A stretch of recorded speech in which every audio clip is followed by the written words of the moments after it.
Pine Rest and Corewell Health in West Michigan have partnered up to form the Collaborative for Behavioral Health. Joining us on set tonight, the president of Corewell Health in West Michigan, Dr. Daryl Almucci, and Pine Rest president and CEO, Dr. Mark Eastberg. Gentlemen, thanks for coming in tonight. We appreciate it. Thank you. Dr. Eastberg, I'll start with you. Yeah. Let's talk about this partnership. What will it entail? It'll entail a formalized way of getting together to talk about what this community needs around behavioral health. We've been working together for decades, but during the COVID crisis, we saw there's tremendous opportunity for us to work together to solve problems, especially around behavioral health. So that's what we're going to do very intentionally now to benefit our friends and neighbors. And as I understand it, one of the first steps in this partnership is the Pediatric Behavioral Health Center of Excellence. This was a project that was announced in July.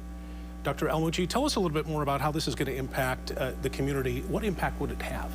Well, I think we all recognize now that there is a crisis for mental health, particularly amongst kids. And there's access needs that go beyond anything that's capacity in West Michigan now. Pine Rest and Corewell Health have come together and said we need to try to do something to help with this problem.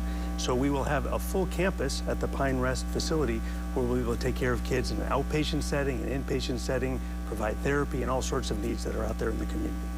And Dr. Eastberg, talk about what you've seen at Pine Rest. Obviously, as we just were talking, there's an increased demand here for these kinds of services. Will you have the bed space or the space available? We plan to build it to solve the access problem for behavioral health.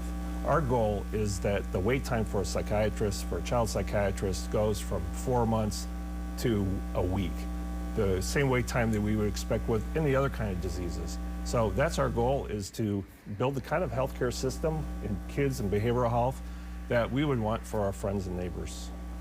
It's so important to address behavioral health issues in the community. Talk about the effort, the widespread effort to address some of these issues and how they kind of contribute to some underlying issues that we have here.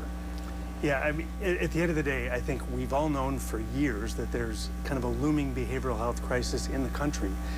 There's been so much that has been talked about in the last year or two of the impacts of COVID and how that has actually worsened things. And quite honestly, our hope here is that what we're doing together is vital for the community, and there are many other community partners work together to help solve this. We're not going to solve it alone, but we're going to try to help, and we think everybody needs to chip in. Yeah, I'm hearing collaboration is at the center of this. So what would you like to see, I guess, on that level? Absolutely. What we'd like to see is our teams working together. We know that when our physicians, when our caregivers are working together, when they're talking to each other, our care is much better. Nothing's more frustrating than when our providers aren't talking to each other. We think we have an opportunity to do that, to link arms and be the kind of good community, good West Michigan collaboration that we've come to expect from any industry in West Michigan. And how soon would we be able to take advantage of this? Well, from the Pediatric Behavioral Center of Excellence, that's going to take a little bit because we actually have to build it, but we're working on programming already. We already collaborate on so much, and I think you'll see more and more collaboration in the near term. Hopefully it helps solve problems a bit sooner than the brick and mortar goes up.